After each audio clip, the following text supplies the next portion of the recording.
Amen. Donc, nous allons parler à partir d'aujourd'hui, dans les partages qui viennent par la grâce de Dieu, des principes spirituels des blessures et de la guérison. Donc, les principes spirituels des blessures et de la guérison. Parce qu'il est important de comprendre que la blessure est avant tout une notion spirituelle. Par la grâce de Dieu, nous bénissons le Seigneur pour la vie de Pasteur Jacques, pour ce séminaire extraordinaire que nous avons eu sur la restauration de l'âme, en couplant, en faisant le parallèle entre ce qui est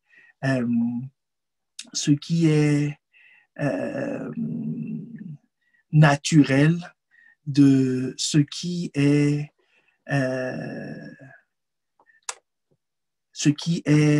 spirituel, ce qui se passe au niveau de l'âme. Voilà, donc ce qui est métaphysique. Voilà.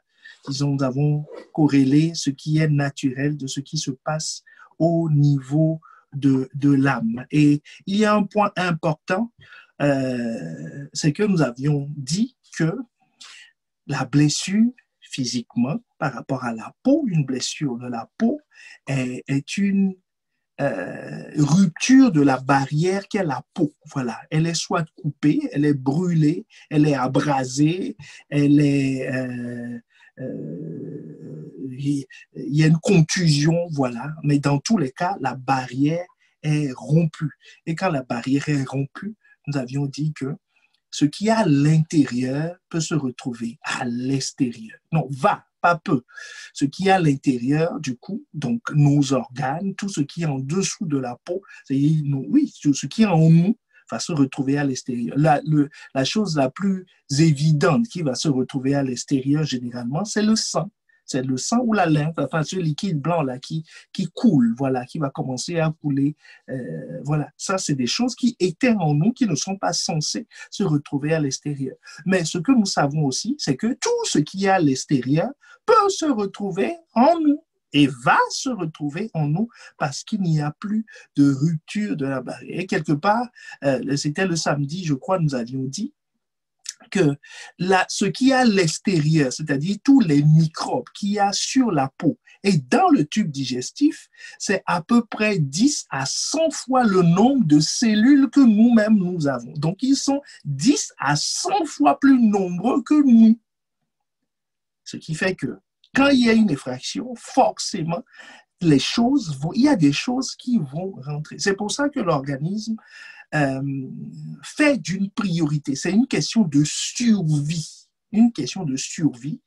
Dès qu'il y a une blessure, l'organisme se met en route pour absolument fermer cela. Fermer cela et cicatriser. Fermer pour éviter que des choses sortent et que des choses rentrent. Cicatriser pour que le rôle que la barrière jouait puisse continuer normalement. Maintenant, le parallèle, c'est quoi? Est-ce que tu sais que tu as plusieurs barrières dans la vie? Il y a plusieurs barrières. Le MCIM peut chercher avec nous, Ésaïe 5, le verset 5 et 7. On va juste prendre un exemple là-bas et nous allons continuer. Donc, si vous le trouvez, vous pouvez l'afficher. C'est Dieu qui parle et Dieu dit, voilà, le verset 5, il dit, je vous dirai maintenant ce que je vais faire à ma vie. J'arracherai la haie pour qu'elle soit broutée. J'en abattrai la clôture pour qu'elle soit foulée aux pieds.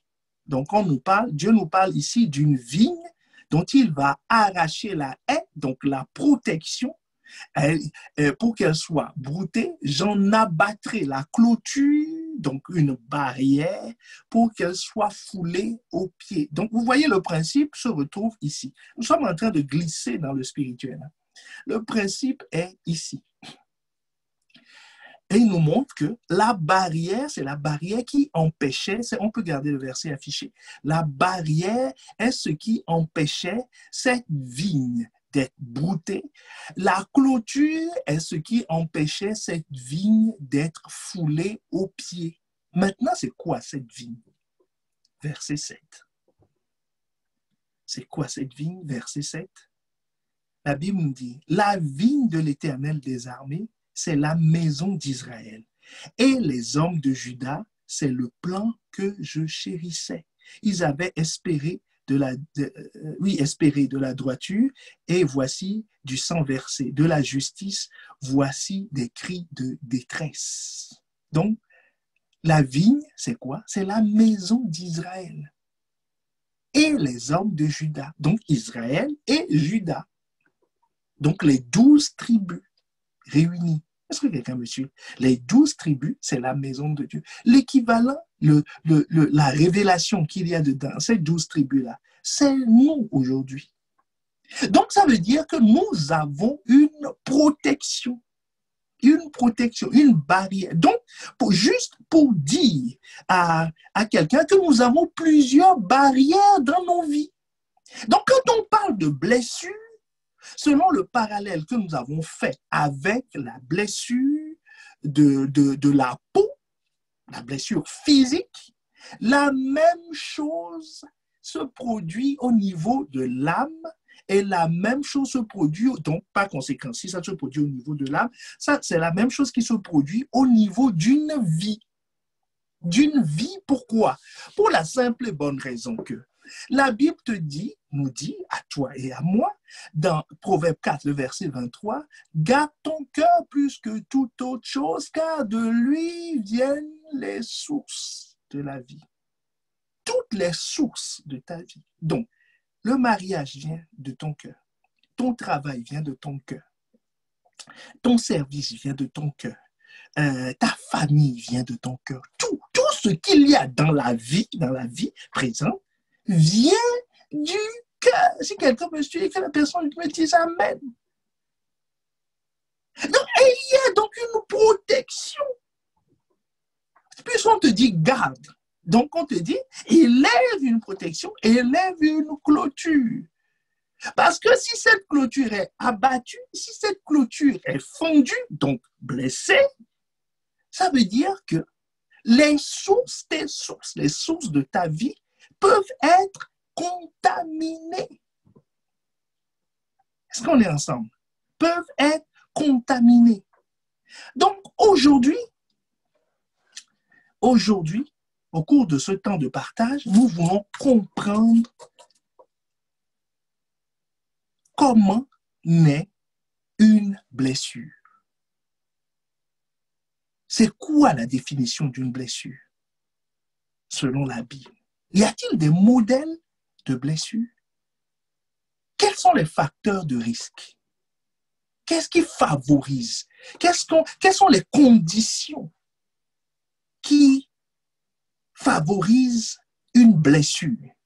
Est-ce qu'une menace doit forcément se terminer par une blessure? Est-ce que c'est parce que je subis une pression que je dois forcément être blessé? C'est-à-dire que ma barrière s'écroule, s'ébranle, qu'il y ait une fissure dans ma barrière? C'est une question. C'est une question. Par la grâce de Dieu, nous allons commencer à recevoir la révélation de Dieu par rapport à cela.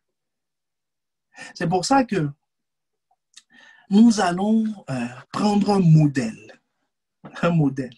C'est la Bible qui en parle et qui va nous décrire une blessure, son origine et les conditions de la blessure. Donc, nous allons lire Proverbe 7 aujourd'hui. Proverbe 7. Proverbe 7. Tout au long de cet enseignement, c'est ce test qui nous conduira. Nous allons commencer au verset 6. Au verset 6. Et nous lirons dans la version Parole de vie. Dans la version Parole de vie. Donc, verset 6. Donc, Suis attentivement parce que c'est une description. Il y a un homme qui parle. L'auteur raconte une histoire. Le Saint-Esprit nous raconte une histoire. Rappelle-toi, toute écriture est inspirée de Dieu. C'est-à-dire, c'est son souffle qui dit la chose. Donc, c'est la perspective divine. C'est le roi Salomon qui a écrit, mais ici, Dieu nous livre sa perspective. Comment l'auteur, le Saint-Esprit, voit cette situation. Il s'agit d'un homme. Il dit, un jour, j'étais à la fenêtre de ma maison. Je regardais à travers les rideaux. J'ai vu des jeunes gens sans expérience. Et parmi eux, j'ai aperçu un garçon qui manquait de bon sens. Il est passé dans la rue des commerçants près de l'endroit où habite une femme infidèle. Et il est allé vers sa maison. C'est le soir, quand la nuit tombe et qu'il fait de plus en plus sombre. Est-ce que tu vois la scène maintenant? Tu es à la fenêtre et tu vois la scène. Donc, ça veut dire que l'auteur n'interfère pas du tout avec ce qui va se passer. Il observe. C'est un observateur. Il n'influence rien. Et qu'est-ce qu'il voit? Il dit que c'est le soir. Il faisait de plus en plus sombre.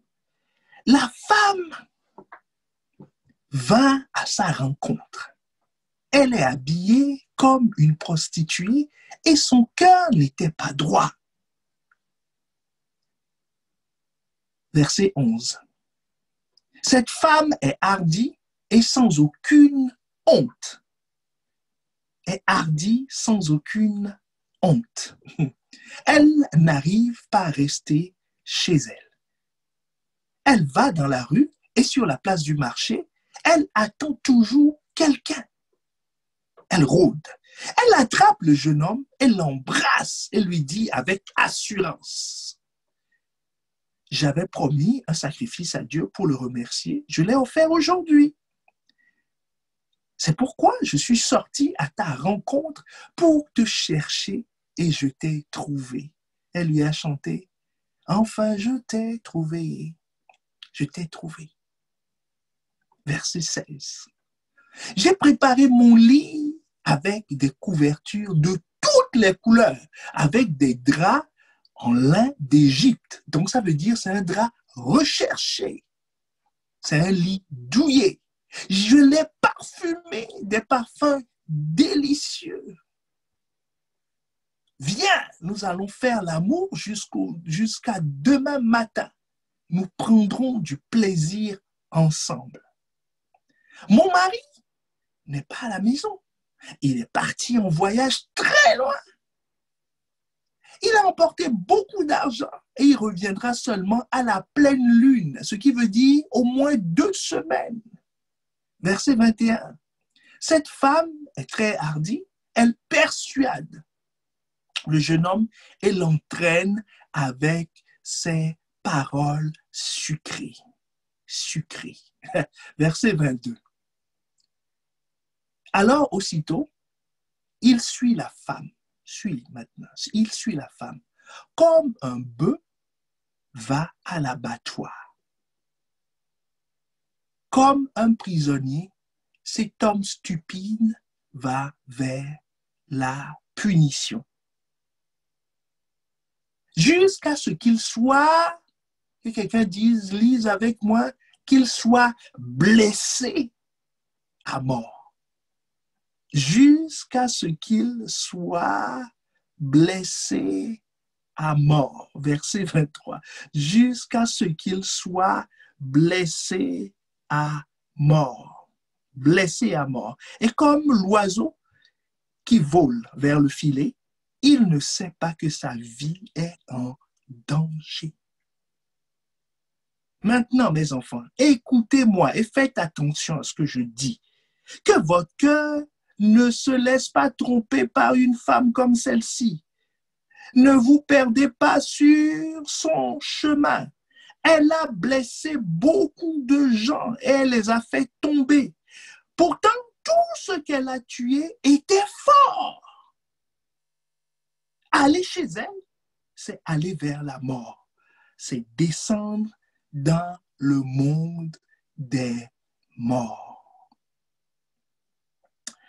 La Bible nous dit, ce texte nous dit que ne la sous-estime pas. Donc, nous voyons que c'est un simple comportement. Est-ce que quelqu'un voit comment la blessure s'installe? La blessure s'installe, nous allons voir les facteurs de risque. La blessure s'installe chez ce jeune homme à cause d'un acte que lui-même a posé. Il a juste suivi quelqu'un. Et la Bible nous dit qu'en faisant ça, ce qu'il ne sait pas, c'est que, il est comme un bœuf qu'on amène à l'abattoir. C'est-à-dire, un bœuf qu'on amène à l'abattoir, tu vas dire, oui, mais pourquoi on dit un bœuf à l'abattoir, puis après, il sera blessé à mort? Oui, c'est deux réalités différentes. Le bœuf qu'on amène à l'abattoir, ce bœuf, son corps devient captif. C'est-à-dire, le steak que tu as on a tué le bœuf pour. Donc, ça veut dire que celui qui va le tuer va récupérer sa carcasse, va récupérer les choses qu'il a dans sa vie. C'est-à-dire que le bœuf va récupérer son foie, va récupérer son gésier.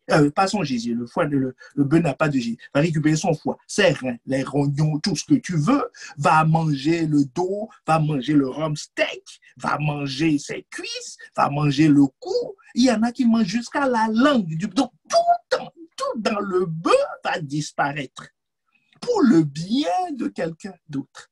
C'est une prise. Donc, ça veut dire que ce qu'il y a dans ce jeune homme, ce qu'il y a en lui va se retrouver dehors. Est-ce que quelqu'un me suit? Va se retrouver dehors. Ces biens les plus précieux seront captifs. Un bœuf qu'on amène à l'abattoir. Maintenant, on dit deuxième conséquence pour lui, il sera blessé à mort. C'est-à-dire, il y a une flèche dans la version Louis II qui va lui transpercer le foie. Le foie, c'est un organe unique dans l'organisme qui fait énormément de choses. Et on croit qu'on ne sait même pas tout ce que le foie fait. Mais quand le foie tombe malade, ça se sait. Est-ce que tu me suis? Ça se sait. Et la Bible nous dit une flèche va lui transpercer le foie. Donc, il y a une blessure extérieure, une blessure globale, c'est-à-dire le bœuf qu'on amène à l'abattoir. Maintenant, il y a une flèche qui va transpercer ses entrailles. Donc, il sera blessé en profondeur. Parce que le foie, ce n'est pas un organe superficiel. Est-ce qu'on est ensemble? Donc, la Bible nous dit que c'est comme ça que ce jeune homme est blessé. Mais maintenant, la question, c'est comment il s'est retrouvé blessé. C'est ça qui nous permet de répondre à la question, quels sont les facteurs de risque en fait? Qu'est-ce qui expose une vie aux blessures?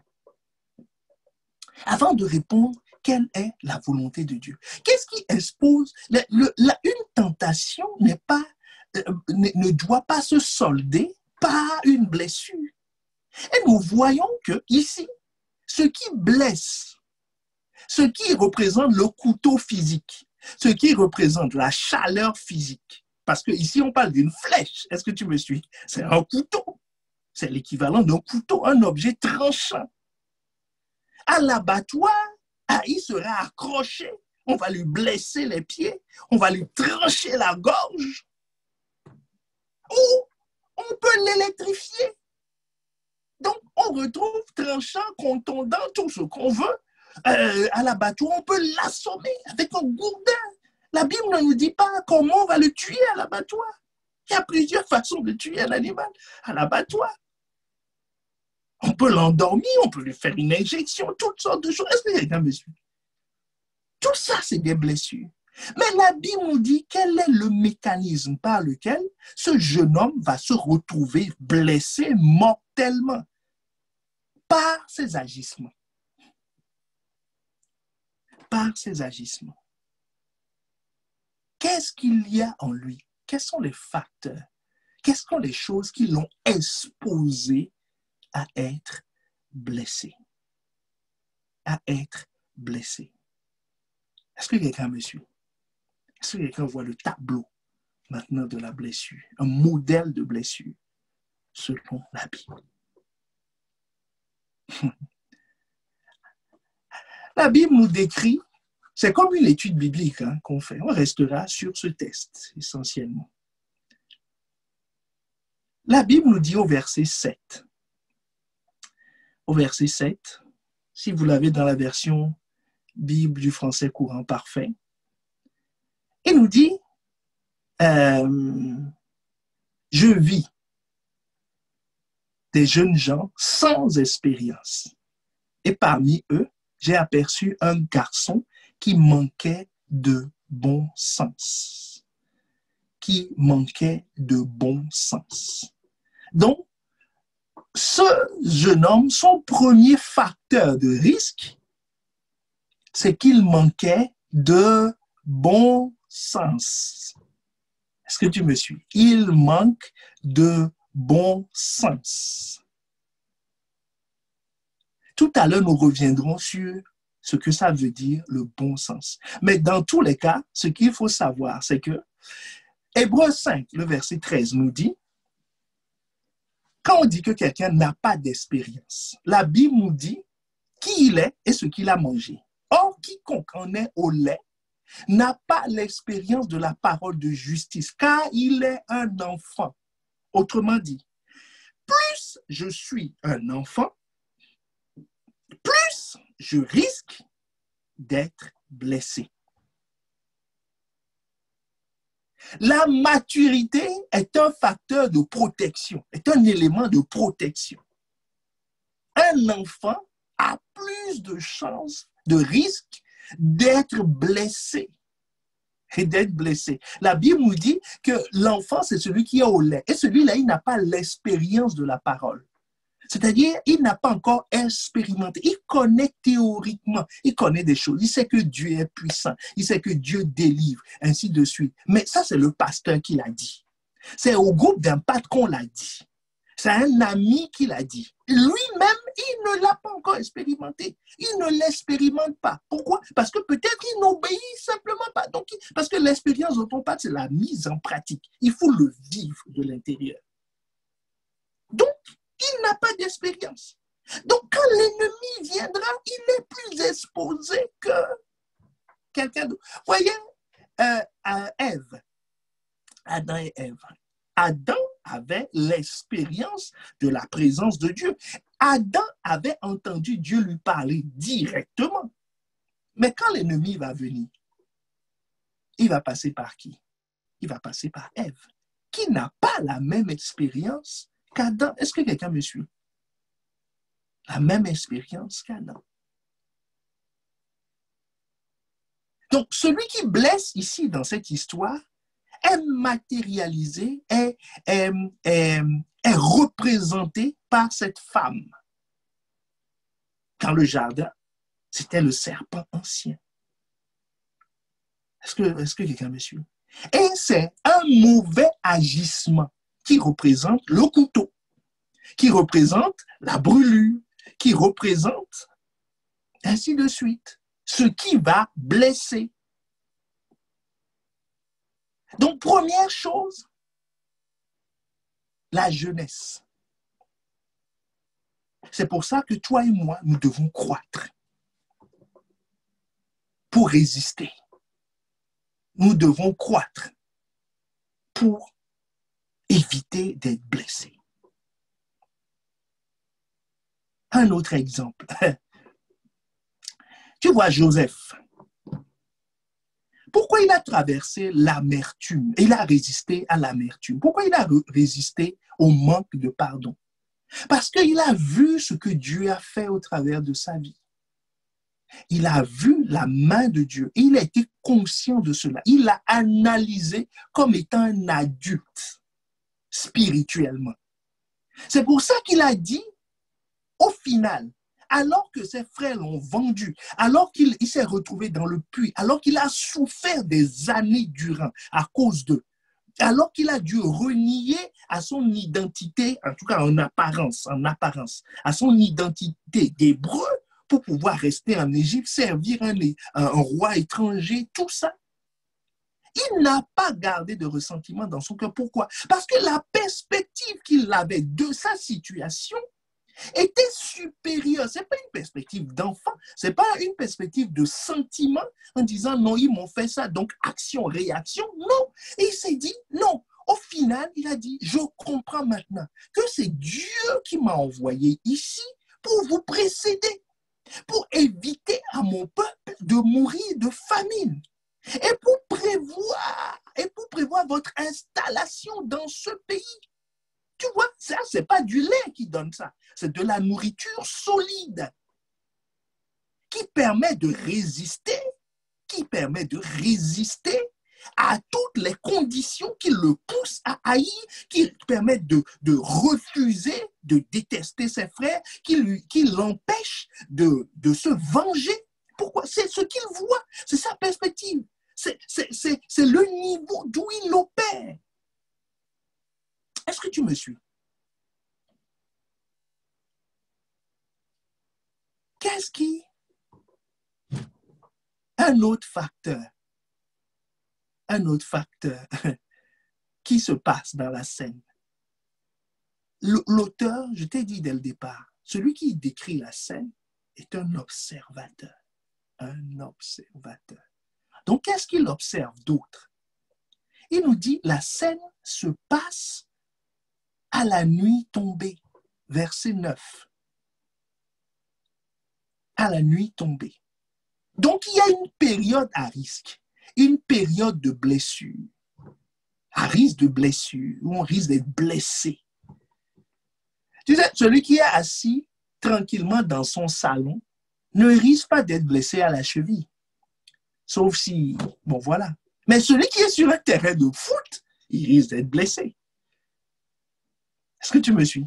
Celui qui fait de la randonnée, il risque d'avoir des crampes, il risque d'avoir des déchirures musculaires.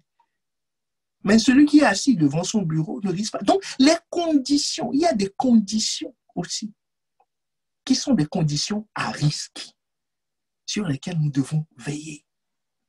Quand j'arrive dans ces conditions, je sais que je suis à risque. C'est pour ça que la première condition, le premier facteur de risque que nous avions vu, c'est la jeunesse. C'est pour ça que les plus anciens doivent protéger les plus jeunes. C'est pour ça que la Bible nous dit de veiller les uns sur les autres. Mais il y a une autre période, il y a un autre facteur de risque, c'est la nuit tombée. On peut afficher le verset 9. La Bible nous dit, c'est le soir, quand la nuit tombe et qu'il fait de plus en plus sombre. De plus en plus sombre. Autrement dit, il ne faisait pas sombre et il ne faisait pas jour non plus. Est-ce qu'on est ensemble? C'est une zone grise. Une zone grise. On a le soleil, mais en même temps, on a la nuit. Donc, les zones floues sont des zones à risque pour recevoir des coups mortels, des blessures graves. Est-ce que quelqu'un me suit?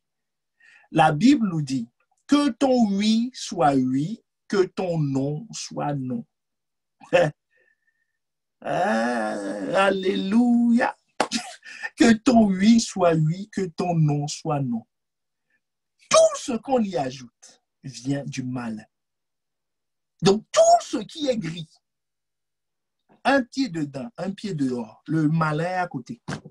Est-ce que quelqu'un me suit? Celui qui blesse est à côté. Celui qui donne des coups est à côté. Celui qui amène à l'abattoir est à côté. Celui qui envoie des flèches est à côté. Quand ce n'est ni oui, ni non. Ni oui, ni non.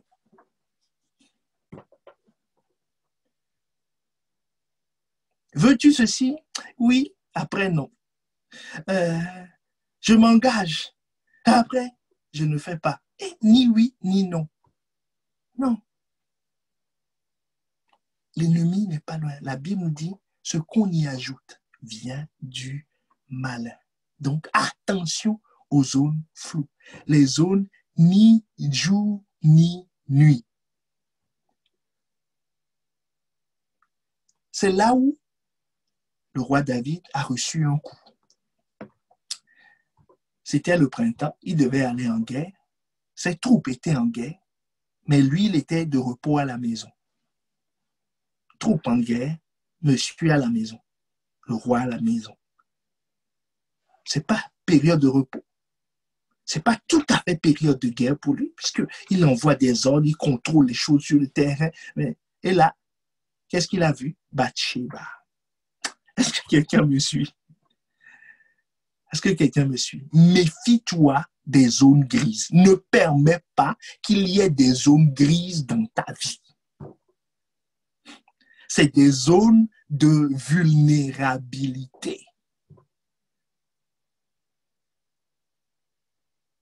Que ton oui soit oui, que ton non soit non. Ce jeune homme, il est dans la rue, on ne sait pas trop ce qu'il cherche. Il va vers la femme, il partait avec ses amis, il traversait la ville. C'est fou.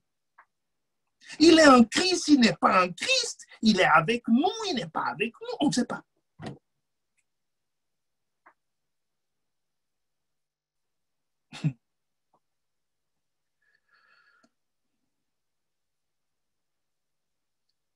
Les zones floues, méfie-toi. Une autre zone floue. Celui qui ne prie pas quand vient le danger. Il prie à d'autres moments. Mais quand vient le danger, il ne prie plus. Il n'est pas totalement froid. Mais bon, il prie quand il veut. C'est pas quelqu'un qui ne prie pas, mais il ne prie pas non plus. Hey, est-ce que tu comprends? C'est tellement gris que je ne sais même pas comment on le dit. Il prie quand il veut, quoi. C'est les disciples au jardin de Gethsémani. Jésus leur dit, hey, les gars, c'est chaud ici. Ça va chauffer. Priez afin de ne pas tomber en tentation. C'est-à-dire, il y a une menace qui va peser sur nous. Ils n'ont pas prié. Ils priaient avant, mais là, ils n'ont pas prié.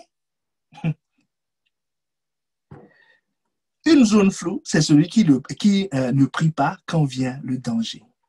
Une zone floue, c'est lorsque la parole n'est pas suffisamment posée en nous. Le dépôt de la parole est faible. C'est celui qui ne tient pas compte des avertissements. La zone grise, c'est quoi? C'est l'absence de lumière. La lumière n'est pas totale. Il y a un mélange de lumière et de ténèbres.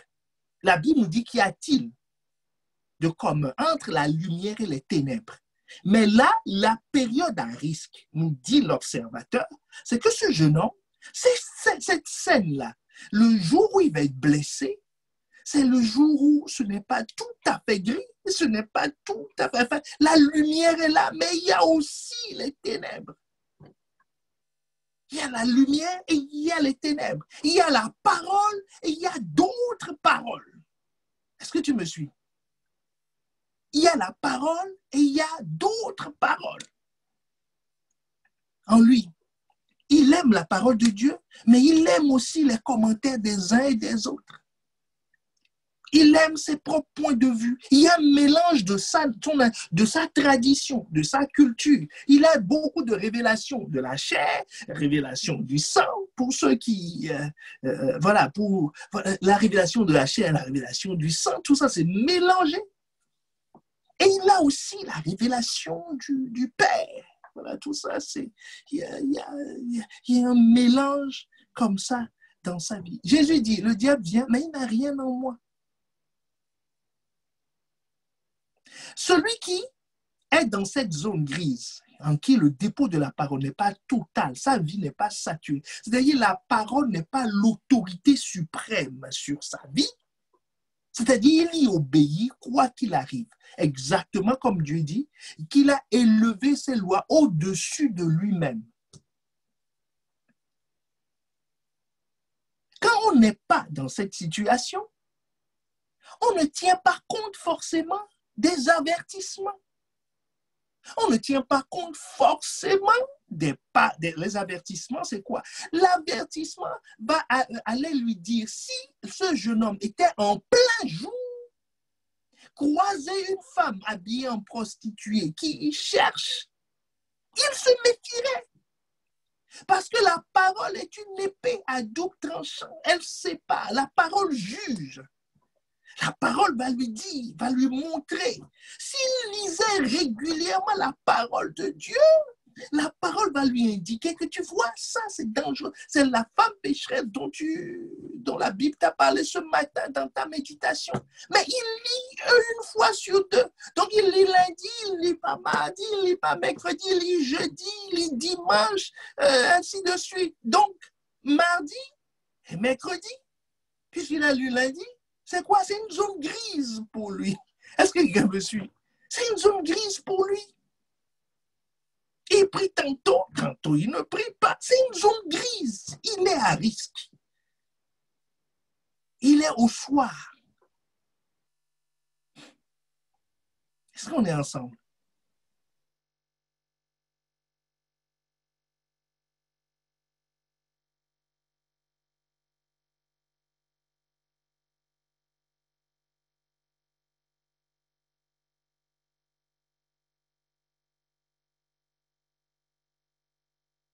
Qui te sont envoyés? Combien de fois ai-je voulu rassembler tes enfants comme une poule rassemble ses poussins sous ses ailes et vous ne l'avez pas voulu. Et vous ne l'avez pas voulu. Et si tu lis la suite, il continue à leur dire, voici votre maison vous sera laissée déserte. Et je vous le dis, vous ne me verrez plus désormais, ainsi de suite. C'est-à-dire, il ne restera plus pierre sur pierre à Jérusalem.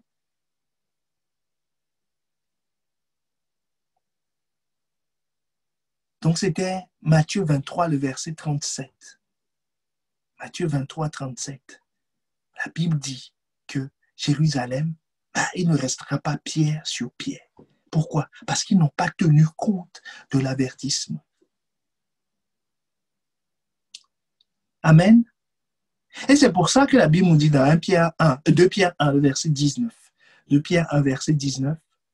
Et nous tenons pour autant plus certaine la parole prophétique à laquelle vous faites bien de prêter attention, car comme à une lampe qui brille dans un lieu obscur jusqu'à ce que le jour vienne apparaître et que l'étoile du matin se lève dans vos cœurs, Donc, c'est capital, bien aimé. La zone à risque, un facteur de risque de la blessure spirituelle. La blessure, c'est-à-dire le moment où on risque d'être vaincu, on risque d'être atteint. C'est la zone d'ombre à la tombée du jour, lorsque la nuit s'approche et que l'obscurité s'installe. Cette zone, quand on est dans une zone lumière et ténèbres mélangées. Est-ce qu'on est ensemble? Lumière et ténèbres mélangées. La lumière et les ténèbres mélangées. La Bible nous dit aussi que ce jeune homme était à risque. Est-ce que quelqu'un est en train de recevoir quelque chose? Est-ce que quelqu'un est en train de recevoir quelque chose? Ce jeune homme est à risque. Il est à risque. Il est dans une zone à risque parce que le dépôt de la parole n'était pas suffisant en lui, parce qu'il ne se soumet pas totalement. Il ne se soumet pas totalement. C'est aussi une définition de la zone floue.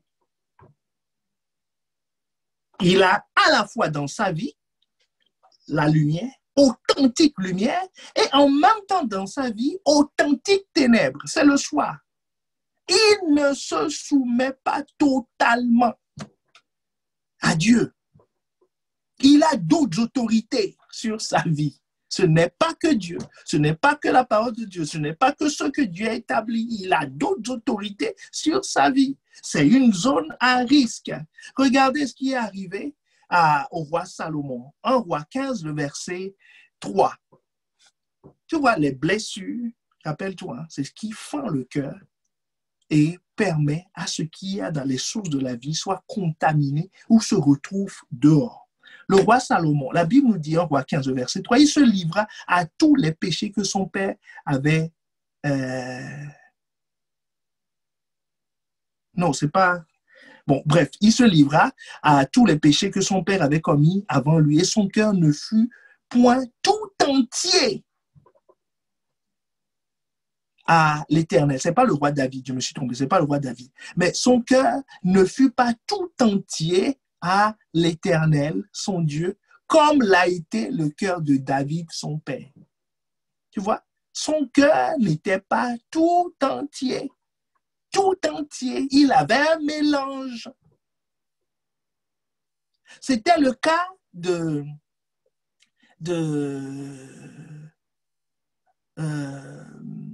voilà, c'était le cas du roi Salomon lui aussi. C'est le cas du roi Salomon lui aussi, qui à la fin de sa vie était contrôlé par des femmes étrangères. Et son cœur, la Bible nous dit que lui aussi, son cœur n'était pas tout entier. C'est 1 Roi 11, je crois, pour le roi Salomon. Son cœur n'était pas tout entier tourné vers Dieu.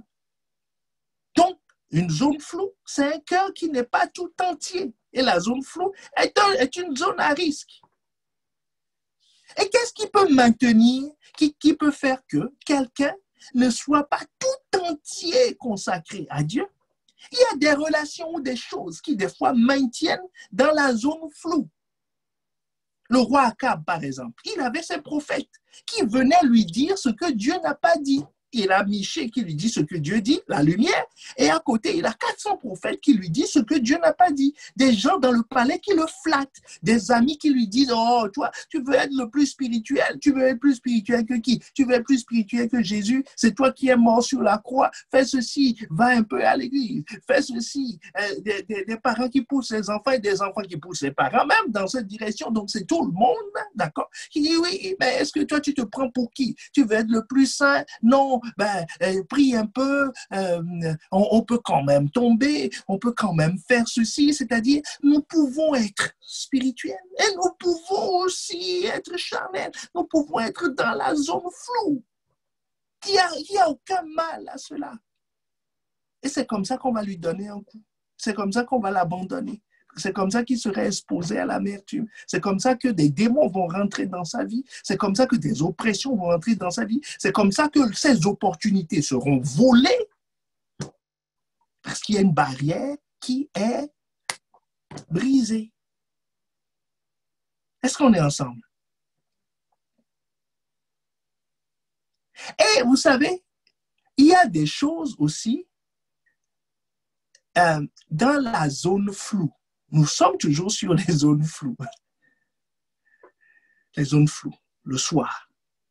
Ni pas une grande lumière et pas...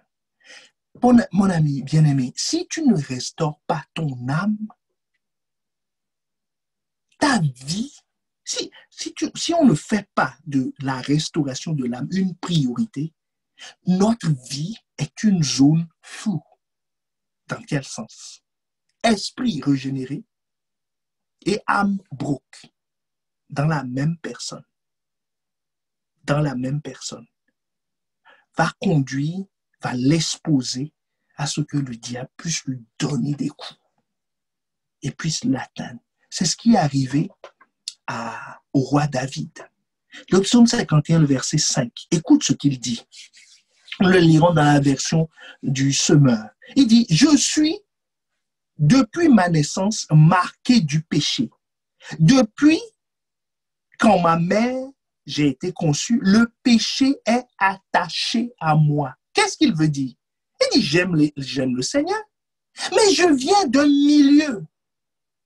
Donc, il nous parle d'une prédisposition.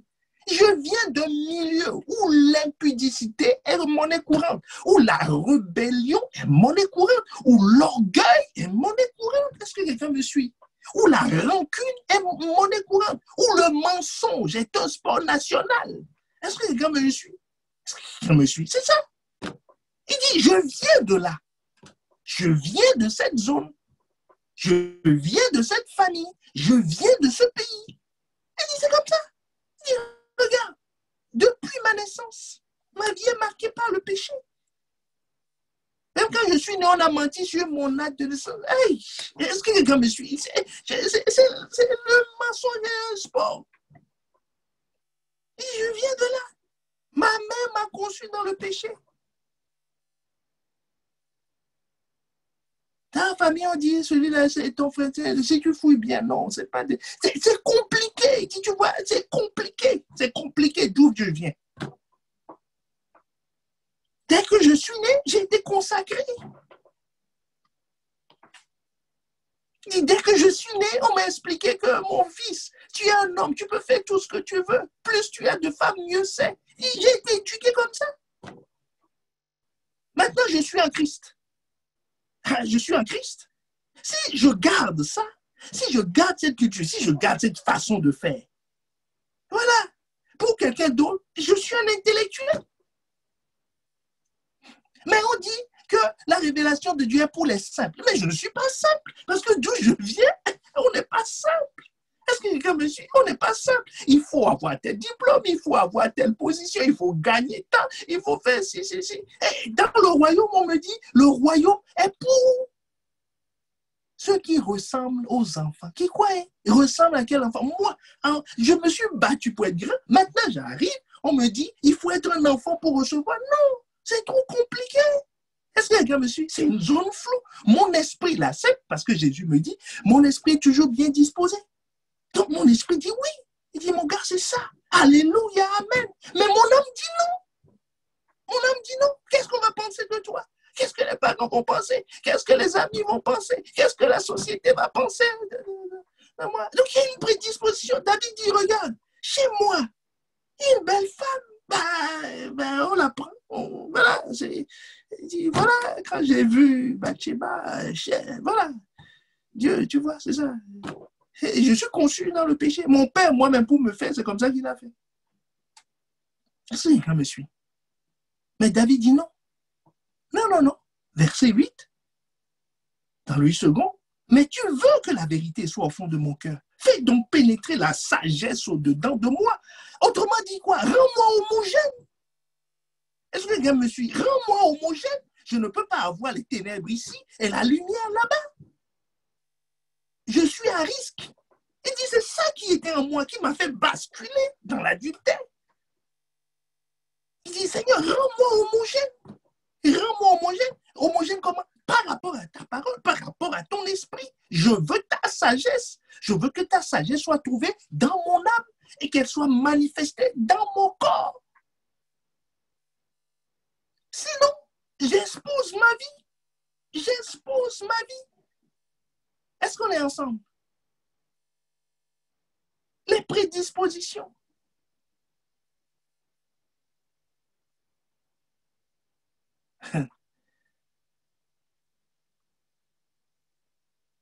Maintenant, nous revenons au verset 7.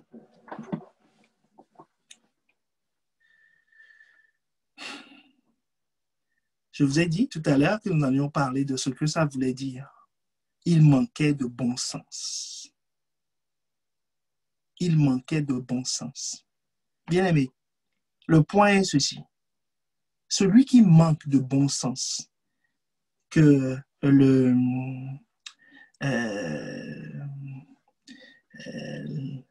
la version Bible du français courant traduit la tête vide, le bon sens. Celui qui manque de bon sens expose sa vie. C'est un facteur de risque majeur de recevoir des blessures. Bien aimé, on peut être tenté par l'ennemi. C'est ça mon point. C'est le message que Dieu veut nous donner. Mais nous ne sommes pas obligés d'être blessés. Rappelle-toi, ta peau est conçue pour résister. Résister à l'eau, résister à la pression, résister aux agressions naturelles. La barrière, Dieu a dit qu'il a mis une barrière autour de la maison d'Israël pour ne pas qu'elle soit broutée. Donc, il n'y a aucune chèvre, aucun bœuf qui pouvait brouter Israël. tant que la barrière. Donc, toi et moi, bien-aimés, nous avons des barrières sur nos vies qui sont prévues pour être infranchissables. Et par la grâce de Dieu, elles seront rendues infranchissables pour quiconque, pour l'ennemi. Pour l'ennemi. Donc, ce jeune homme, il avait un facteur de risque, nous dit la Bible. Verset 7. J'ai vu des jeunes gens sans expérience et parmi eux, j'ai vu un garçon qui manquait de bon sens. Et la Bible nous dit maintenant, dans le verset, au chapitre 6, le verset 32, la Bible nous explique ce que ça signifie spirituellement, manquer de bon sens et quel est le lien avec les blessures. La Bible nous dit, verset 32, chapitre 6, 32 de Proverbes. Mais celui qui commet un adultère avec une femme est dépourvu de sens. Donc, manque de bon sens. Celui qui veut se perdre agit de la sorte. Maintenant, verset 27 et 29, la Bible nous explique ce que c'est. Il dit, quelqu'un mettra-t-il du feu dans son sein sans que ses vêtements s'enflamment? Quelqu'un marcherait-il sur des charbons ardents sans que ses pieds ne soient brûlés? Il en est de même de celui qui va vers la femme de son prochain. Quiconque la touche ne restera pas impuni. Verset 32, la Bible nous explique que celui qui commet cet acte manque de bon sens. Quand il manque de bon sens, la Bible nous dit en réalité, ce manque de bon sens le pousse à s'auto-blesser. Est-ce que tu vois maintenant? Donc, il y a les blessures liées à l'ennemi. C'est une attaque extérieure. Mais la Bible nous dit ici que ce jeune homme, en fait, nous sommes en train de voir les causes de blessures et les facteurs de risque. On est d'accord? Donc, ça veut dire que dans les facteurs de risque, nous avons vu quelques-uns. Maintenant, nous découvrons une autre cause. C'est que ce jeune homme, la Bible nous dit que ce n'est pas la femme adultère, cette femme-là qui est habillée en prostituée, donc qui représente l'ennemi, donc Satan, l'ennemi extérieur, qui vient séduire. La Bible ne dit pas que ce n'est pas seulement lui qui l'a blessé, mais que ce jeune homme, à cause de son manque de bon sens, s'est auto-blessé. Parce que auto-blessé, c'est le verset 27 de Proverbe 6, c'est le verset 28, c'est-à-dire il a mis du feu dans son sein. Donc, il va se brûler. Ses vêtements vont s'enflammer. C'est comme quelqu'un qui marche, verset 28, sur des charbons ardents. Ses pieds vont se brûler. Est-ce qu'on est ensemble? Donc, être insensé est un facteur de risque majeur de blessure, d'auto-blessure, s'auto-blesser. C'est pour ça que la Bible nous dit, Proverbe 8, le verset 5, qu'il y a une arme, il y a une protection qui fait que tu ne te blesseras pas, tu ne te blesseras plus. Vous, les gens sans expérience, apprenez à avoir du bon sens. Vous qui manquez de sagesse, apprenez à être intelligent. Donc, Donc, l'éducation, se soumettre pour être enseigné est une arme majeure, une protection majeure contre les blessures. S'auto-blesser, c'est-à-dire prendre des décisions qui vont détruire ta vie, prendre des directions qui mènent à la mort, prendre des directions qui exposent au danger. Est-ce que quelqu'un me suit maintenant? Donc, l'enseignement de la parole, se laisser enseigner. Parce que rappelle-toi, ce jeune homme, il manque de bon sens, on a vu, première condition, parce qu'il était enfant. La Bible nous dit qu'il est sans expérience. Donc, quand on est sans expérience, la Bible nous dit que le bon sens aussi n'existe pas chez cette personne. Donc, sans expérience, nous avons vu que c'est la nourriture qu'il mangeait. C'était le lait. Amen. Hébreux 5.13. C'était le lait qu'il mangeait, qui est réservé aux gens sans expérience. Mais maintenant, il est possible de passer à la nourriture solide, il est possible d'acquérir du bon sens en faisant quoi? En acquérant la sagesse. Donc, ça veut dire que ce n'est pas chez lui. Il doit avoir des maîtres, il doit avoir des personnes établies qui vont lui enseigner, il doit les écouter. Et la Bible dit, en faisant ça, on apprend à être intelligent, on apprend à devenir sage. Et ainsi, on évite de s'auto-blesser. Combien de décisions, combien de blessures, c'est-à-dire déceptions, échecs,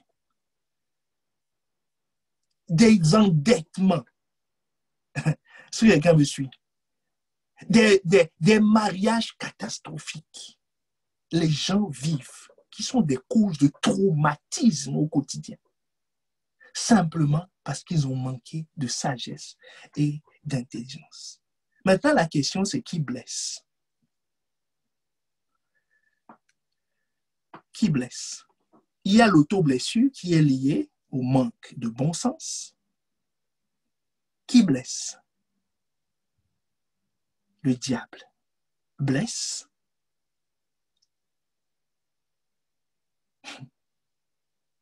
Parce que c'est un tueur.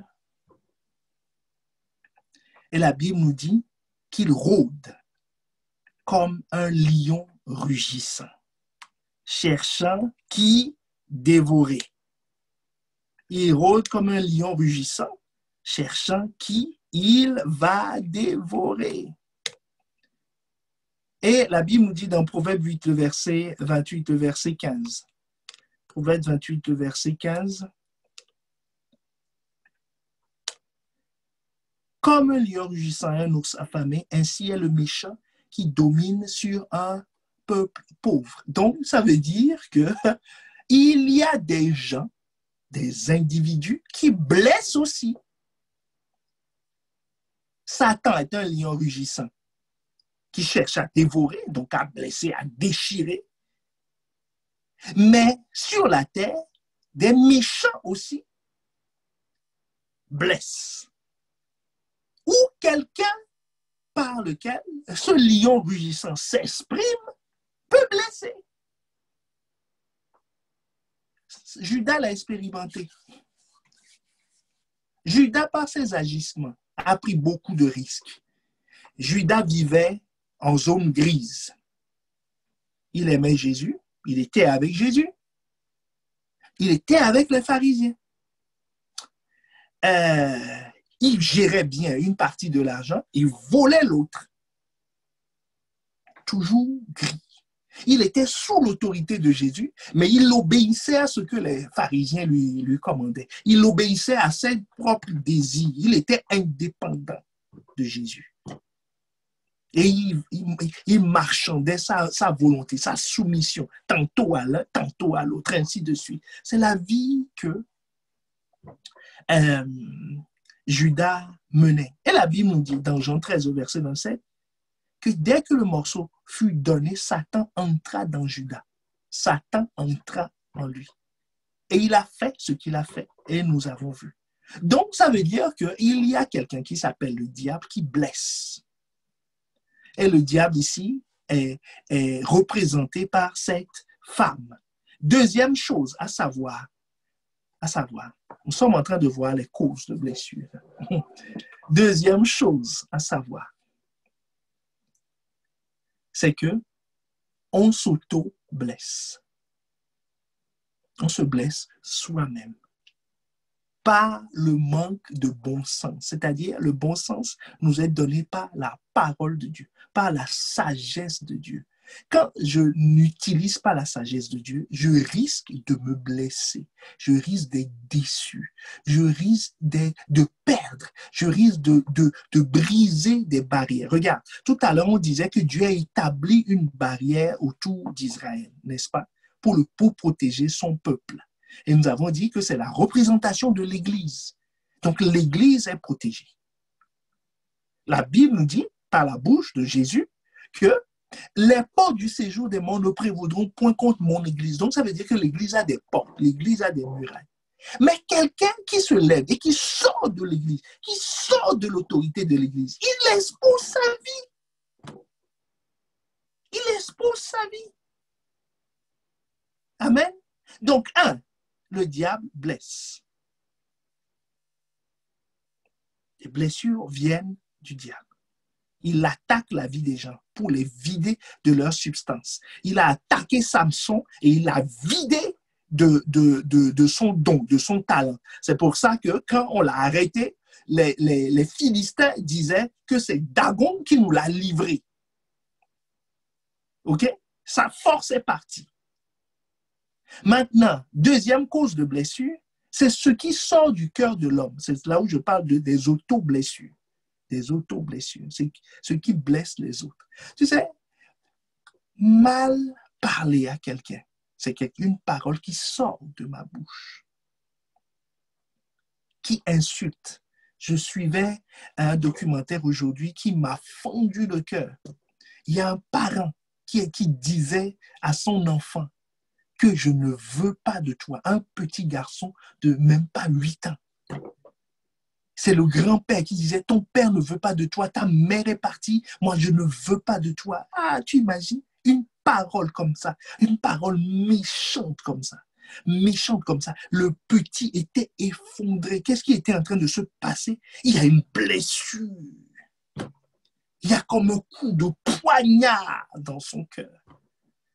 S'il ne sait pas se protéger des blessures, ce qu'on va voir, on finira par ça ce soir. Il faut savoir se protéger des blessures.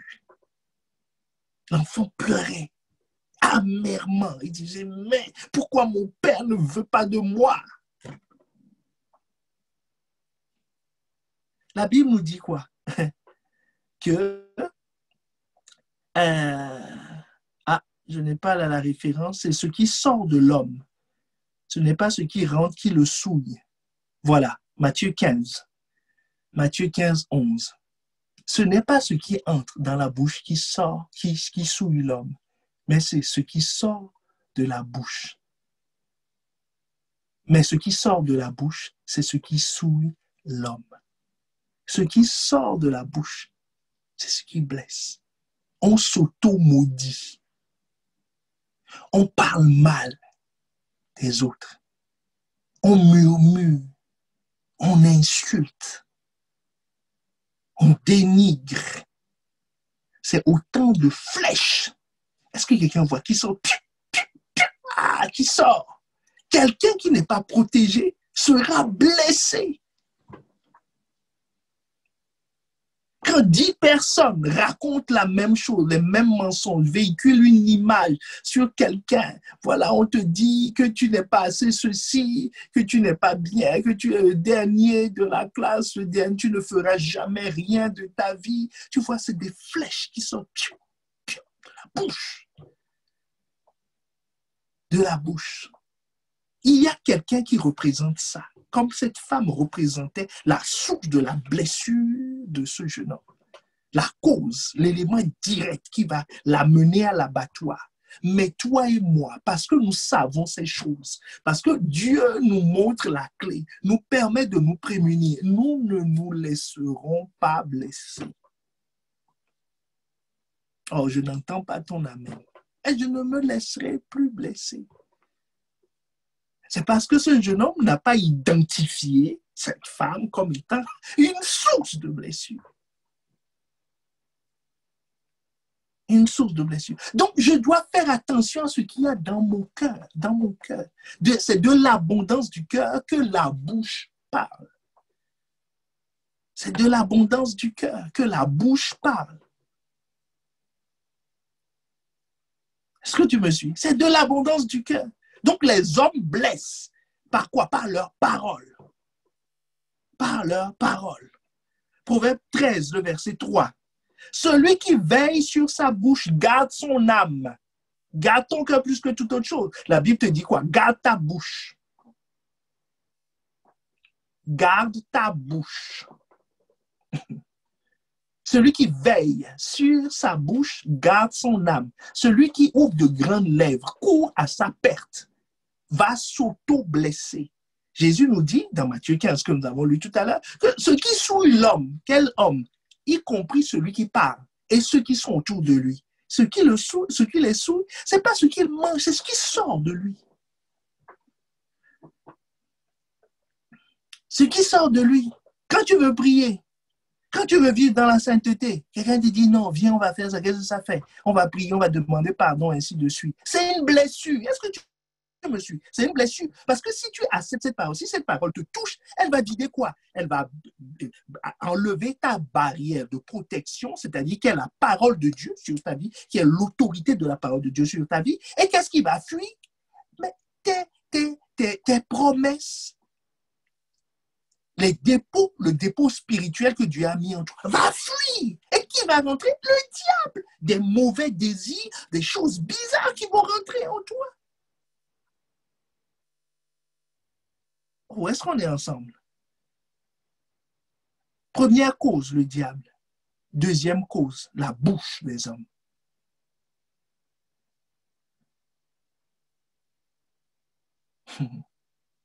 La bouche des hommes. Troisième cause, le comportement des hommes.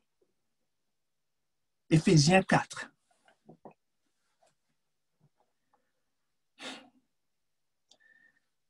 Versets 26 à 28. On va le prendre dans la version Louis II pour le MCIM parce que j'ai gardé la version Louis II, mais on va le prendre dans la version j'ai mis version parole de vie, mais on va garder Louis II.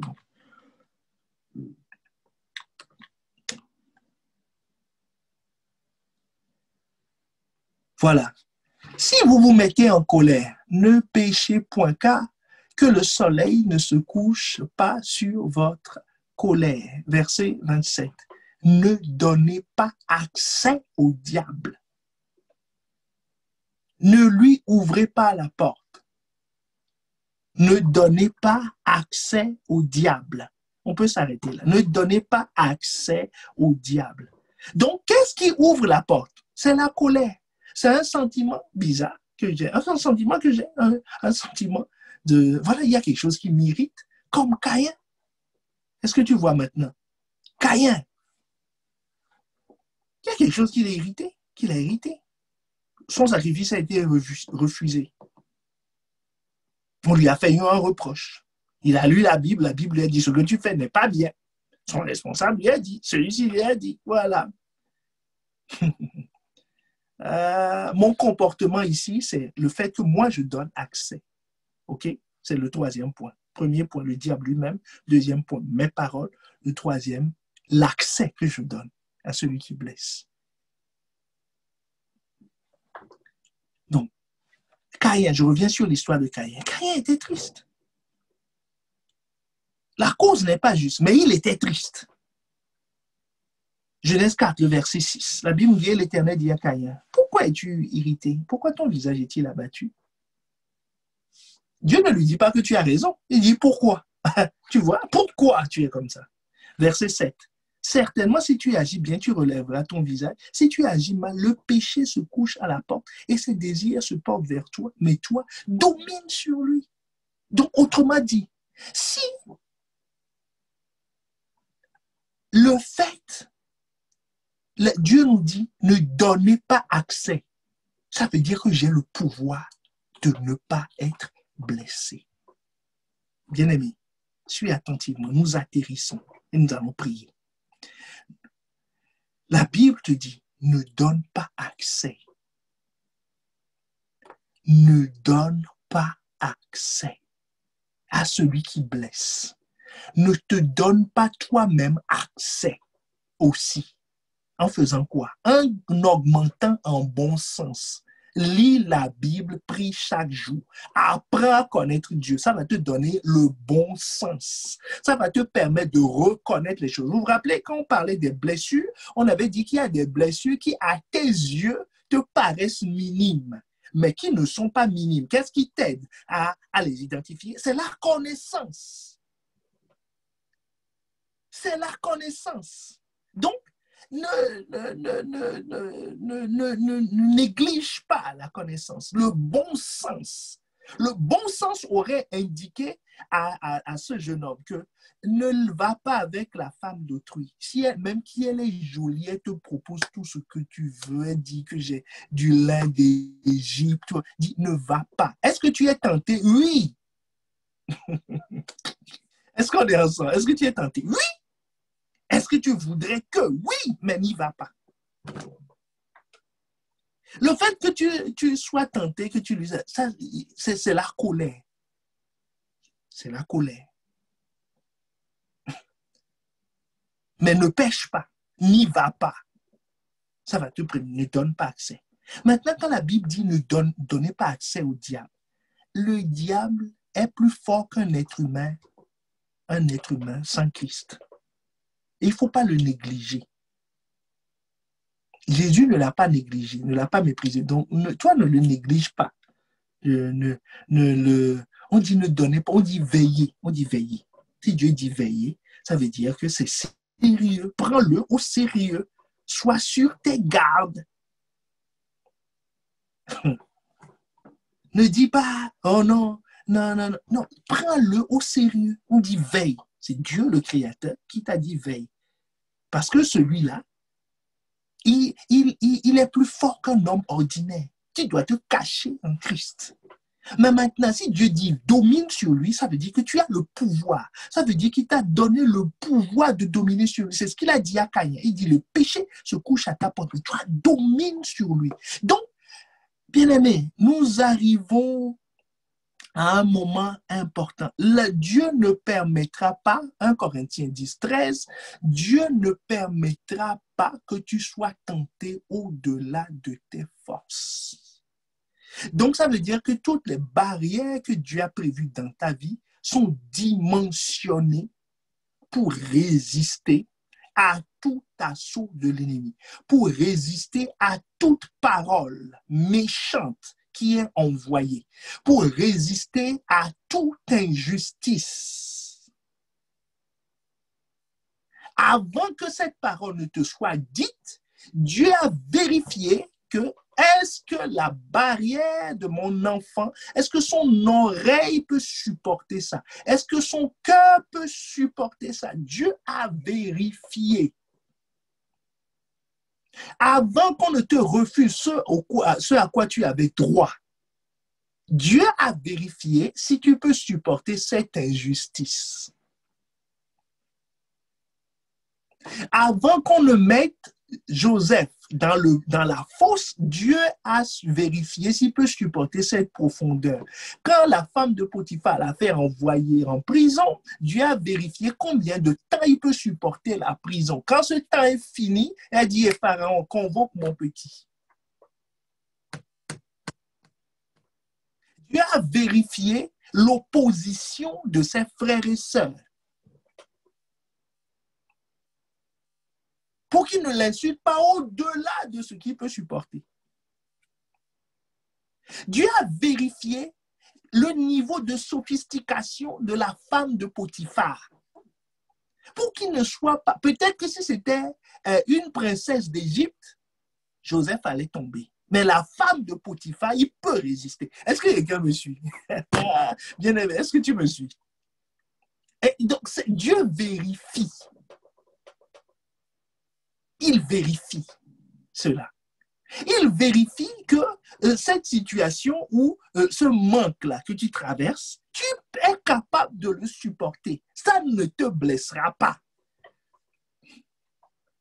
Tu es capable de le supporter. Sinon, il ne le permettra pas. Parce qu'il sait quel pot il t'a donné. Il sait quelle barrière il t'a donné. Il sait quelle est la résistance que tu as. Il sait, pour cette déception-là, que tu peux parfaitement supporter ça. Quand le concepteur de l'avion fait son avion, il te dit il y a 450 personnes qui peuvent rentrer dedans. Ben, c'est 450 personnes. C'est prévu pour atterrir en catastrophe, c'est prévu pour atterrir sur l'eau, à mairie, enfin, toutes sortes de... C'est prévu, il y a des tests qui ont été faits. Les atterrissages d'urgence, les collisions, tout ça, les niveaux de risque, il s'est testé, on sait. Donc, si le fabricant permet que tu puisses affronter certaines choses, c'est que tu peux dominer. Donc, Dieu nous a donné un pouvoir. Regarde, Luc 10, le verset 19. Il dit, dans la version parole vivante, écoutez bien ceci, dis à toi-même, puisque ta parole, hein, tu te parles, ce n'est pas ce qui rentre, qui ce qui sort. Donc, des paroles de bénédiction vont bénir ta vie. Donc, écoute bien ceci. Il est vrai que je vous ai donné le pouvoir de marcher impunément sur les serpents et les scorpions, de dominer sur toutes les forces de l'ennemi, sans que rien ne puisse vous faire de mal. Sans qu'aucune crise économique, aucune situation, aucune adversité, aucune excuse, aucune parole disant que tu es bâtard, disant qu'on ne te voulait pas, que tu es arrivé, quelle que soit la parole, en Christ, Dieu dit, je te donne le pouvoir. Il dit, écoutez bien ceci. Je vous ai donné le pouvoir de marcher impunément, sans aucun effet, sur les serpents. Sur les serpents. Les serpents, c'est les hommes forts. Les hommes forts de ta famille, les hommes forts de ta vie. Il dit, tu as le pouvoir. C'est eux qui poussent les gens, c'est eux qui blessent. C'est eux qui veulent dire, je te donne le pouvoir de marcher impunément. C'est-à-dire, quand tu les vois, c'est une information qui t'est envoyée en disant, marche dessus. C'est-à-dire, tu viens en position de force, de confiance, en disant, j'ai le pouvoir. J'ai le pouvoir de sortir du mensonge. J'ai le pouvoir, ce mensonge qui blesse ma vie. J'ai le pouvoir de sortir du manque de soumission. J'ai le pouvoir de sortir de la dépression. J'ai le pouvoir de sortir de la rancune en disant, chez nous, on ne se laisse pas faire. Quand on te marche dessus, tu vas garder ça pendant 40 ans. J'ai le pouvoir, c'est un serpent. C'est un homme fort. J'ai le pouvoir de marcher dessus. Qui me l'a donné ce pouvoir? C'est Jésus, celui qui a vaincu le diable. C'est pas moi, c'est pas toi. Je dis pas toi. C'est Jésus qui a donné le pouvoir. C'est pas ton savoir, c'est pas ton intelligence. C'est ça le bon sens qui permet de... C'est Jésus le bon sens. C'est Jésus qui te dit, tu as le pouvoir de marcher sur les serpents et les scorpions, tous les petits démons qui peuvent déranger une vie là. Tu as le pouvoir de marcher dessus. Le serpent, c'est un animal qui blesse dangereusement. C'est le type même de blessure où tu ne vois qu'un petit trou, mais qui est mortel. Est-ce que tu me suis? Mortel. Un petit trou mortel. C'est pire qu'un couteau. C'est pire qu'un coup de marteau. Mais Jésus dit, je vous ai donné le pouvoir de marcher sur ces sources de blessures et sur les scorpions qui font mal. Ça ne tue pas, mais ça tourmente. Toutes les blessures qui tourmentent les vies, qui te disent, qui te rabaissent, qui te disent que non, tu ne vas pas y arriver, que tu ne vaux rien, ainsi de suite. En fait, c'est quelque chose qui tourmente. Ça ne tue pas, mais ça tourmente à longueur de journée. Est-ce qu'on est ensemble? Jésus a donné le pouvoir de marcher sur les serpents, sur les scorpions et sur toute la puissance de l'ennemi. C'est quelle que soit la force qu'il sortira, quelle que soit l'astuce qu'il ramènera, tu as le pouvoir de marcher dessus. Autrement dit, la bonne nouvelle, c'est que je ne suis pas obligé d'être blessé. Je ne suis pas obligé. Je ne suis pas obligé d'être blessé. Ce jeune homme, il n'était pas obligé de se retrouver à l'abattoir. Moi aussi, je ne suis pas obligé d'être blessé. David n'a pas été blessé. On l'a oublié. Ses frères ne le considéraient pas. Mais ça ne l'a pas empêché de faire ce que Dieu veut. Ça ne l'a pas empêché d'accomplir les desseins de Dieu. Je ne suis pas obligé. Parce que j'ai un pouvoir, parce que Dieu m'a donné un pouvoir. Dieu a établi des barrières sur ma vie. Je dois les connaître, les identifier, les respecter. Je dois valoriser ces barrières que Dieu a établies sur ma vie.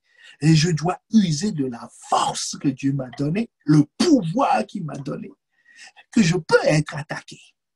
que je peux être cerné, je peux avoir la pression, mais je ne serai pas blessé. Il me dit, je peux contrôler l'ennemi. Il me dit, je peux contrôler moi-même les sources de blessures que je représente pour moi-même en augmentant en sagesse, en augmentant en intelligence. Parce que moi aussi, je suis source de blessures, d'auto-blessures pour ma propre vie. Dis non, tu peux, en quittant le monde de celui qui manque de sens dans certaines directions, qui a la tête vide, dont la tête n'est pas remplie de la connaissance de Christ, de la connaissance de sa parole, dans tel domaine, comment Dieu veut qu'on réagisse, dans tel domaine, qu'est-ce qu'il veut qu'on fasse. Celui qui se comporte à la tête vide, c'est-à-dire de la manière, de la tradition des hommes, de ce qu'il aura appris lui-même, importé lui-même, il risque d'avoir des coups. Je ne recevrai pas de coups. Est-ce que quelqu'un me suit? Je ne recevrai pas de coups. Et je ne donne pas accès. Pas d'accès au diable. Pas d'accès. L'accès, il tient l'accès où? Dans les zones d'ombre. Je refuse les zones d'ombre, les zones à risque dans la vie. Toutes les zones, les ni oui ni non, je m'enfuis. Un pied dedans, un pied dehors, je m'enfuis. Quand la parole n'est pas suffisante quelque part, c'est un mélange de paroles, de développement personnel, de pensée humaine et tout ça, je m'enfuis. Je respecte la parole prophétique. Je tiens compte des avertissements. Je tiens compte des avertissements. Oh, est-ce que quelqu'un est en train de recevoir quelque chose? Je tiens compte des avertissements. C'est la sagesse. C'est la sagesse de Dieu. C'est la sagesse de Dieu pour nous. Tenir compte des avertissements. de ce que Dieu dit. Être prudent. La Bible nous dit être prudent. Proverbe 23, le verset 3. Quand le malheur arrive, une personne prudente se met à l'abri. Proverbe 22, le verset 3, dans la version parole de vie. Quand le malheur arrive, une personne prudente se met à l'abri. Mais les gens sans expérience continuent leur chemin et ils en paient les conséquences. Et ils en paient les conséquences. Ce ne sera pas ton cas, toi et moi, dans le nom de Jésus, parce que nous ne serons plus des gens sans expérience. Nous allons nous baser sur l'expérience de Christ. Donc aujourd'hui, nous avons vu que la blessure a un fondement spirituel, est une réalité spirituelle. Est une réalité spirituelle. Nous avons vu l'histoire de ce jeune homme qui s'est retrouvé à l'abattoir et qui a eu une blessure de ses entrailles, un foie transpercé et une gorge tranchée. Pourquoi? Parce qu'il s'est exposé. Il a exposé sa vie. Il n'a pas usé du pouvoir que Dieu lui a donné. Premier pouvoir, la sagesse et l'intelligence pour éviter ce chemin-là. Éviter. Pour ne pas connaître ce chemin. Mais Jésus nous dit, mais si l'ennemi vient à toi, je t'ai donné un pouvoir de le repousser, de repousser l'amertume, de repousser le dénigrement, de repousser que l'échec te tétanise parce que tu aurais échoué dans le passé. À cause de l'élévation que tu as, à cause du fait que tu vois la chose sous la perspective divine. Tu n'es pas simple, tu n'es pas un homme sans expérience. Tu n'es plus quelqu'un qui manque de bon sens. Mais le bon sens t'est donné par la parole vivante et opérante, qui te permet de voir la situation comme Dieu voit. Est-ce que ça peut produire des désagréments? Oui, mais ton cœur n'est pas atteint. Parce que ton cœur est protégé. Et tu ne t'exposes pas en te mettant dans des zones grises. Ton oui est oui, ton non est non. Tu te mets dans les zones où il y a la lumière et la puissance de Dieu t'accompagne et te délivre de toute blessure. Amen. Amen. Que ça permette à quelqu'un de s'examiner. Nous allons incliner nos têtes. Allons incliner nos têtes. Pendant que la parole était envoyée, tu as vu les facteurs de risque, les risques qui se sont concrétisés dans ta vie.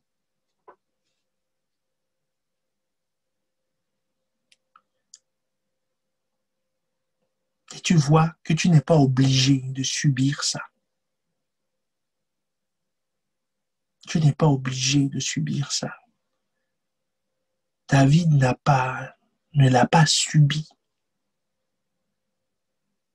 Joseph ne l'a pas subi.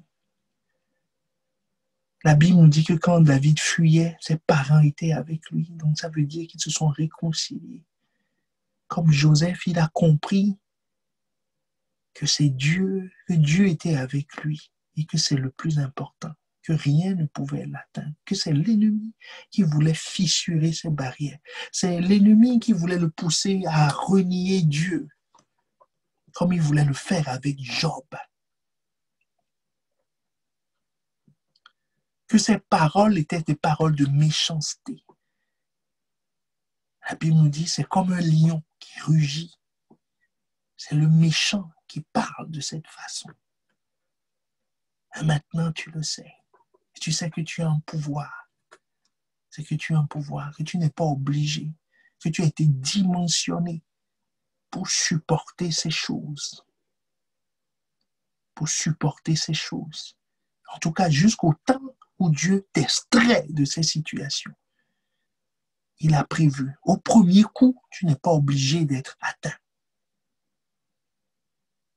Parce que tu es résistant. Parce que tu as un pouvoir.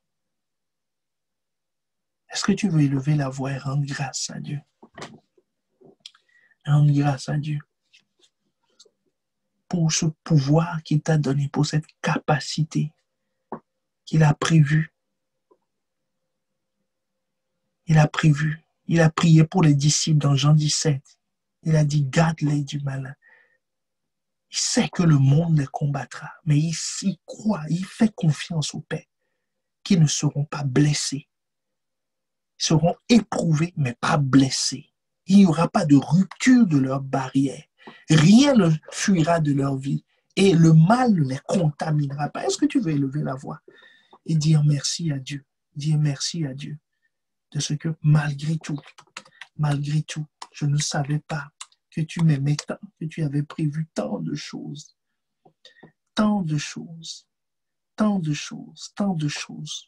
pour me garder, tant de choses pour me préserver, que j'ai la capacité. L'ennemi peut venir comme un fleuve, mais il fuira par 7 chemins. Il fuira par 7 chemins. Tu savais que le monde nous combattra. Jean 17, le verset 15. Je ne te demande pas de les retirer du monde, mais je te demande de les protéger du mauvais. Tu as le pouvoir. Tu as le pouvoir de le faire, de nous protéger, de nous protéger, de nous protéger. Ce n'est pas ta volonté pour nous que nous soyons blessés. Oh bien-aimé, lève la voix et rends grâce à Dieu. Tu croyais que c'était la faute de Dieu. Ce n'est pas la faute de Dieu. Ce n'est pas sa volonté. Ce n'est pas sa volonté.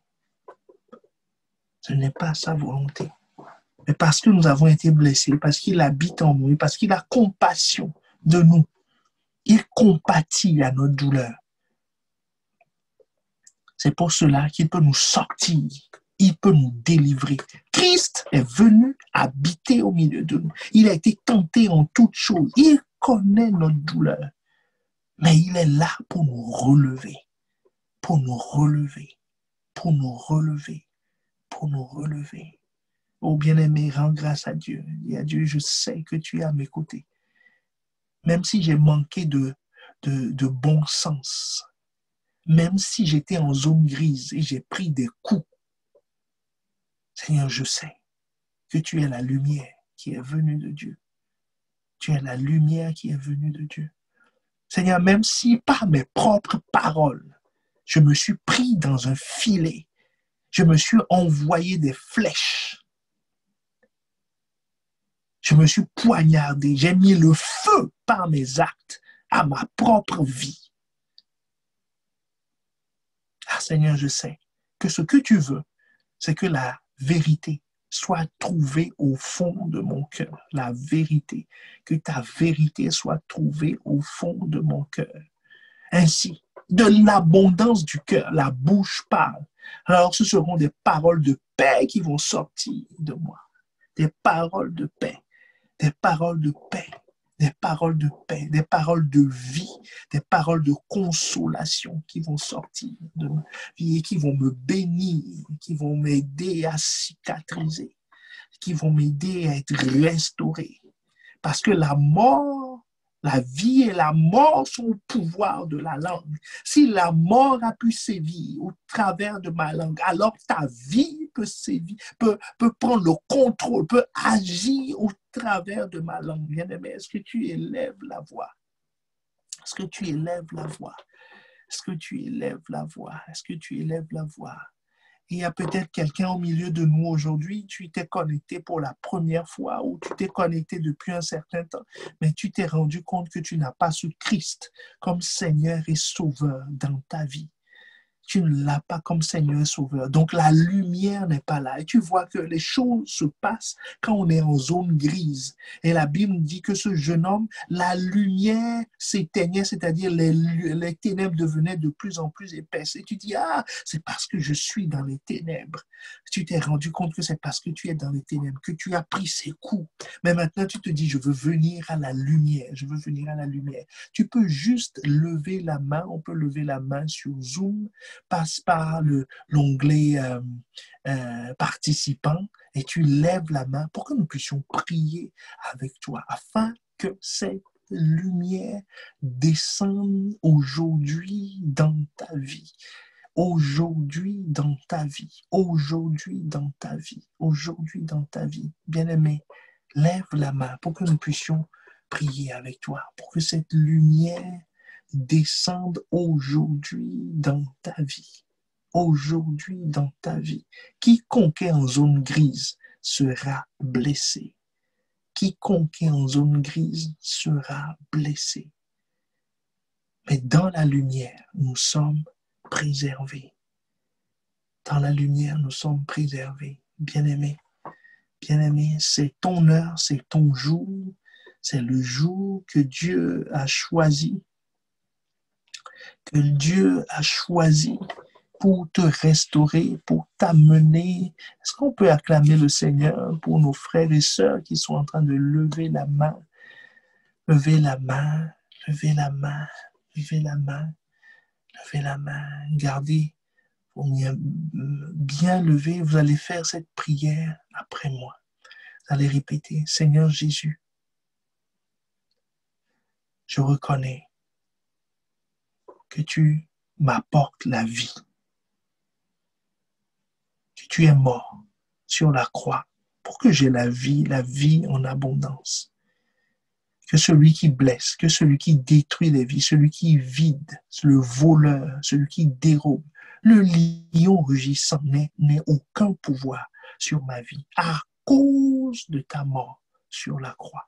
C'est pour ça que je viens à toi comme Seigneur et je te reconnais comme Seigneur et Sauveur de ma vie. Seigneur et Sauveur de ma vie. Je veux me soumettre à toi. Je veux être entièrement dans ta lumière afin que plus jamais l'ennemi n'ait accès à ma vie, afin que plus jamais je ne sois la source, moi-même, la cause de ma propre perte. Dans le nom de Jésus. Merci de m'avoir sauvé. Merci de m'avoir délivré. Et je déclare que ma vie ne sera plus jamais la même à partir d'aujourd'hui. Dans le nom de Jésus. Dans le nom de Jésus. Je vais prier avec vous. Seigneur Jésus, Père, je te bénis de ce que tu as attiré mon frère, tu as attiré ma sœur aujourd'hui dans ta présence, dans ta glorieuse présence. Et Seigneur, tu as parlé à leur cœur. Ils ont répondu à ton appel. Seigneur, je demande que ta grâce les accompagne. Que toi qui peux nous préserver de tout mal, tu te révèles à eux. Que leur bon sens augmente en toi, que leur sagesse augmente dans le nom de Jésus. Que leur vie soit préservée parce que cachée en toi. Qu'ils croissent pour devenir matures et que l'ennemi n'ait plus jamais accès à leur vie. Dans le nom de Jésus, nous avons prié. Amen. Que ce n'est pas sa volonté. Mais pour quelqu'un, il se rend compte que par sa propre bouche, par son comportement, il s'est auto-blessé. Alors, tu vas élever la voix. Nous allons appliquer ce que Pasteur Yvan nous enseigne. Tu vas demander pardon à Dieu. C'est le plus important. Ne te focalise pas sur les conséquences. L'élément le plus grave, c'est Dieu. C'est Dieu. Quelqu'un a vu, a réalisé ses erreurs, les conséquences, les blessures que ça a occasionnées. Tu pensais que c'était la faute de Dieu. Mais maintenant, tu te rends compte que non. Non. C'est parce que j'ai permis. Alors, demande pardon à Dieu. Élève la voix. Il y a eu pardon. Pardon d'avoir navigué en zone grise. Pardon d'avoir méprisé l'enseignement qui allait me communiquer le bon sens. Le bon sens. Pardon d'avoir négligé la maturité. La maturité.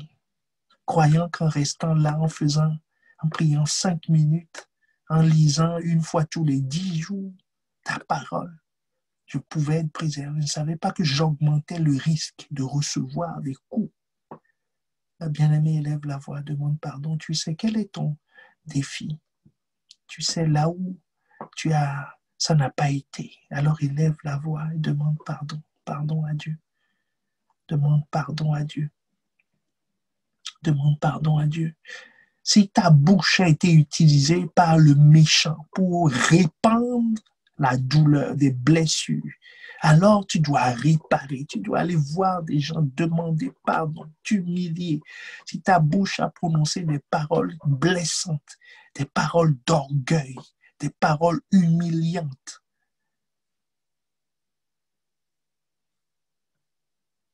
parce que la repentance est la seule façon de fermer la porte à l'ennemi. En disant, tu n'auras plus accès. Tu n'auras plus accès à ma vie. C'est Dieu qui a accès. La repentance, la repentance, la repentance. La repentance. Dans le nom de Jésus, je proclame les cœurs brisés, des cœurs brisés. Tu es venu pour cela, pour réparer les cœurs brisés, pour réparer les cœurs brisés, pour colmater les brèches. Les brèches. Tu es venu pour cela, pour apporter la vie. Et tu as dit la vie en abondance. Donc ça veut dire que la vie ne fuit pas de nos vies. Seigneur, là où il y avait des brèches, des blessures dans le cœur de mon frère et de ma sœur, parce qu'il n'a pas veillé, Seigneur, je prie maintenant que la réparation, Seigneur, que ta sagesse nous soit communiquée, ta sagesse nous soit communiquée pour rebâtir les brèches, Seigneur, je commande dans le nom de Jésus, les démons qui sont rentrés dans les vies, reçois ta délivrance maintenant, reçois ta délivrance là où tu es. Ils sortent de ta vie, et laisse-les sortir. de ta vie. Ils sortent maintenant dans le nom de Jésus. Ils sortent maintenant dans le nom de Jésus. Ils sortent par les oreilles. Dans le nom de Jésus. Dans le nom de Jésus. Dans le nom de Jésus. Dans le nom de Jésus. Puissance de Dieu. Toi qui as été libéré en notre faveur, pour notre libération, pour la libération de ton peuple. C'est-à-dire que ton peuple soit libéré maintenant dans le nom de Jésus. Dans le glorieux nom de Jésus. Nous avons prié, reçu. Nous disons Amen. Amen.